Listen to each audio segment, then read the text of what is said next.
The following program is for adult audiences only. This is Eric and Gord, what if we're right? Live right now. Are You Ready? Find and like us on Facebook. Follow us on Instagram. Right there. And I'm like, That is incredible.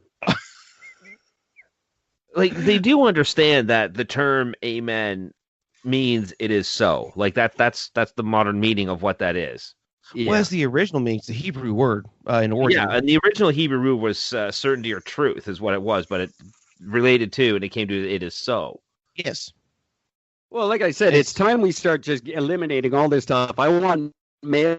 I'm not responding to email anymore. I'll respond to like e-message. E-human. E-human, e-person. When you go to a restaurant, whatever you want, but you go to a restaurant with your girlfriend or wife, you get to read the menu, she gets to read the women. Exactly. I hate it when I'm driving down the street and I drive over a woman hole cover. Shit is so annoying. What's going to happen when feminists realize that they don't womenstrate, they menstruate? Yeah. Yeah, that's what you need, Gord, is to you want women hole cover out there for them to be mad about now. Oh, damn it. Okay. Man, I hit that woman hole hard. Man, now I aim for that. jail. You can't see you aimed us. I aimed for the woman hole. Damn near broke my axle. That's not right. Oh, no. But yeah, man. I'm like, oh, God. It's just, and we put faith in these people empower them to make But that's the thing. We laws don't. and We don't regulations. put faith in them. Last year, we didn't think Justin Trudeau could tie his fucking shoes. Right. And all of a sudden now he's like a godsend of fucking normalcy. I don't get it. But they've all changed their tune since March too. Your guy Fauci was all up last March saying, "Don't wear masks. Masks are bad." No, fuck that dude, man. I mean, he's just a puppet. Yeah, we have the same up here. Her name is Dr. Tam. She's the Canadian equivalent. Fucking annoying. Oh, she's And painful. each province up here has their own. We've got. Oh, sorry. Go ahead. No, I was gonna say I'm a guy that values empirical data while understanding there are things that do exist that we don't yet understand. All right, so I do allow for that unknown. That being said, I'm losing faith in what I've up until this point considered the purity of science, because if you stop and think about it, well, somebody funded the study, somebody owns the lab the study is conducted in, somebody owns the media outlet in which the findings are distributed, and if you follow the money, it's the same 15 families in the entire world. Yeah. And that's what I've been trying to say since the beginning. And I don't see why people, just in this particular case, won't accept it. But if you're arguing that point in any other scenario, and people will agree with you. Yeah. Oh, that's because the most effective way to control population is through fear, and people have bought into the fear. And, I don't know how it was in Canada, but in the States, they tried to do all this lockdown, shutdown, mask mandate shit in April, and everyone said, yeah, fuck you. And so they stepped it back a few notches and said, well, okay, it's just going to be 2 weeks. We're just going to shut down for 2 weeks. Oh, it's just going to be 4 more weeks. Oh, it's just going to be another month. Oh, it's just going to be till Thanksgiving. Mm-hmm. Oh, you know what? Now we're going to need to have, it's optional, but we highly recommend face coverings. And and everything is, it's just. And I feel like that the world is really the proverbial, frog in the pot of water with the heat slowly being cranked up. Everyone jumped out of the pot back in the spring and was like, yeah, fuck this shit. And now with a steady diet of fear propaganda, in my opinion, somehow it's taken root, whether folks realize it or not. And I think a lot of it is people are just so, like in Canada, the richest Canadians are $500 away from insolvency. So they say.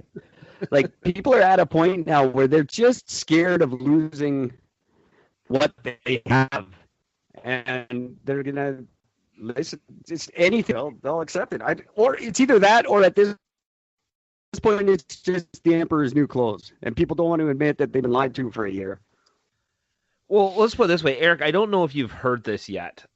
See, in my amazing hometown of Milton, Ontario, they actually had a protest, an anti-mask, anti-COVID protest.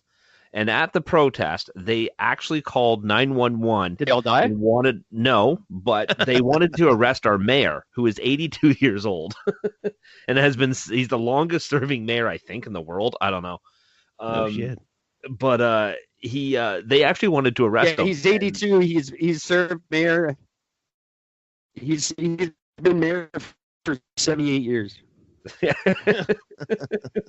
Pretty much seems right. The He was Facebook bored fact with the checkers gavel. confirmed this. Exactly. Facebook fact checked it for me. But yeah, this is like, I mean, it was a group of like, I think 15 people. This is like a huge protest in Ontario right now.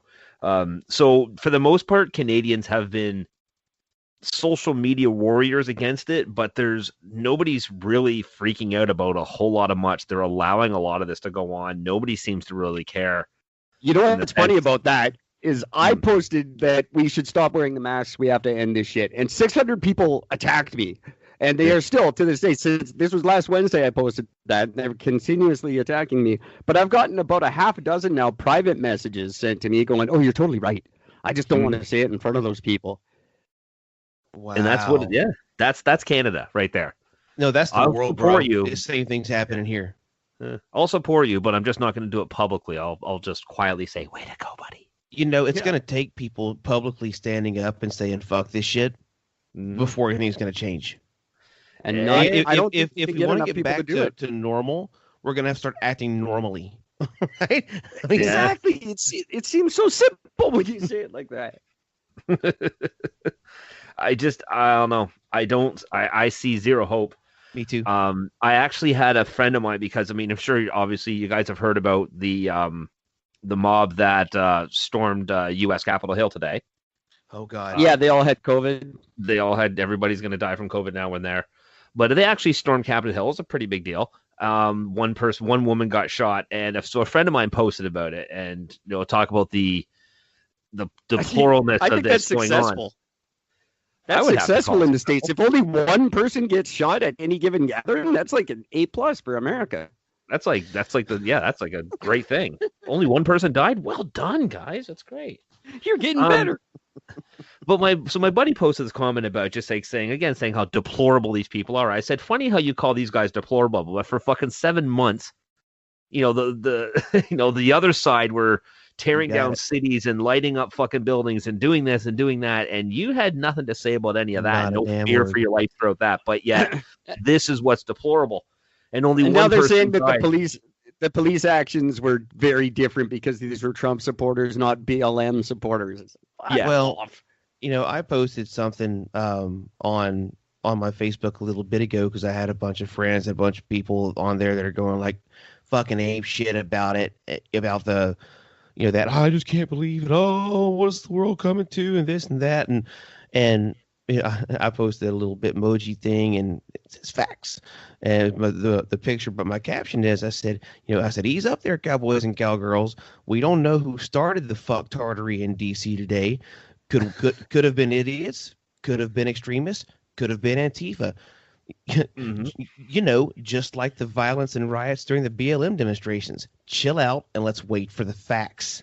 Yeah. Because the point is, all we have is headlines and pictures right now. Yep. We don't fucking know because it came out that a lot of the actual riots and fires and destruction of property that was done in the BLM, demonstrations were actually implanted Antifa people that were trying to stir the pot. Yep. They actually got caught using imagery from the 2010 Vancouver riots. That's right. Oh, really? Yep. Wow. Fully true. So those same people that were like, oh well, I mean, hey, oh well, no, just it's freedom of expression. Back then are like, burn them, burn them. And I'm like, well, hold up now. Just kill all the cops. chill- That's fine. yeah, chill out. Let's Yeah. wait for actual, investigations, data. Maybe just because somebody was wearing a red hat, maybe they weren't actually a real Trump supporter. I mean, and for the record, go ahead. Now you're just talking like a communist. Or someone so opposed to it that I sound like one. At the same First time. thing a communist would say. Yep. Man, One of my favorite things when it comes to doing the online fact checking with stuff, and I mean, Eric and I, when we started our podcast, one of the things we said is we will not discuss Trump, flat out. And then it got to the point one day, and I take full responsibility. This is why we mention him so often now. Is all because of me. I'm sorry, Eric, but it was all just because there was a thing where Trump, the media was going out saying, "Oh, Trump has called all immigrants." Dogs or whatever it was. Animals. That's it. I called them all animals. And because a friend of mine had sort of commented this, and I'm just like, you understand that's not what he said at all. It took me 8 seconds to find the full clip, and here's the full clip. Here's what he said. He's calling them. No, he's not. Listen to the clip and change your fucking tune, because you are lying right now, and you're lying to everybody. You're lying to your friends. You're lying to your family. You are literally posting a lie right now, and you are part of the fucking problem. Stop it. But and that's what we started. But as soon as I started doing that, hang on. As soon as I started doing that, the number one rebuttal that anybody would say before they checked my fact checking, before they did anything, was, "Look, you fucking Trump supporter." Uh-huh. No. I got Just that because you're falling out the other day. Bullshit. Yeah. Yeah, I bet you're a Trump supporter. What the fuck would that have to do with anything anyway? What it does. So that's the reason that propaganda is so effective and exists anyway, because you have to dehumanize your enemy before you can attack them. That's right. Because human nature won't let you attack somebody if you see him as an equal. That's so right. you have to dehumanize somebody before you can attack them and treat them like less than a human. But I just get you to ask the question. If I'm in the media, I just get you to question. I don't actually say something. I go, sure, Gord, I don't know for a fact that Gord eats babies, but he's never said he doesn't. Right. That's not wrong. Yeah, I agree. Shut up. Right. Who gives a shit about the burden of proof? But, that doesn't matter. No, it doesn't. Which is kind of crazy that it doesn't, and I've been leaning more and more and more on, you guys know what a razor is in philosophy? Yeah. No. Yeah, I've been a razor is just kind of like a premise, a rule. If rule's a bad word for philosophy, but just kind of a premise. God damn, circling around a better word for it, but we'll say premise for now. So there's this cat named Hitchin, and Hitchin's razor is one of my favorite razors, and Hitchin's razor says essentially that can be asserted without evidence can be dismissed without evidence. So, which I've been trying to remind myself of that. Do what now? Now, Christopher Hitchens did die of throat cancer, which is an amazing irony. That's true. if there was ever a reason to believe in God, that might be part of it. But I love that razor because you can get sucked into these arguments, these conversations, all these idiots that make all these outlandish claims. And if you take a second and think about that razor and you step back and go, well, they're making all these claims with no proof, and the burden of proof lays on the person that makes the claim. So I can dismiss their claim without evidence because they gave no evidence in their claim. See, now we had a very during the last federal election here in Canada, we had a person who came out and said some very, very racist things, and she just got attacked for it. She was speaking in Chinese to her Indian population, saying, "Oh, we should vote for the East Indian guy," and stuff like that. Mm-hmm. But she was actually planted by her own party to look bad because they didn't want to win in that particular riding. So they sent their own party member to make racist comments because they knew she would get attacked for it and get fired. So it's all so manipulative now that No, Eric. I don't want to say you can't trust manipulation anybody. doesn't exist in politics. Are you kidding me? It's just got